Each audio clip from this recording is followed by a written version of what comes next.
أعوذ بالله من الشيطان الرجيم. بسم الله الرحمن الرحيم.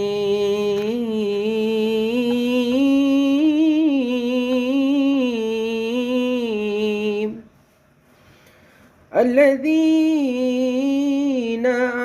آمنوا ولم يلبسوا إيمانهم بظلم أولئك لهم الأمن وهم مهتدون। যারা ঈমান আনয়ন করেছে এবং যারা ঈমানের সাথে জুলুমকে সংমিশ্রণ করেনি, যারা ঈমানের সাথে বাতিলকে কখনো আপোষ করেনি, তাদের জন্য রয়েছে নিরাপত্তা এবং তারাই হচ্ছে সুপথপ্রাপ্ত।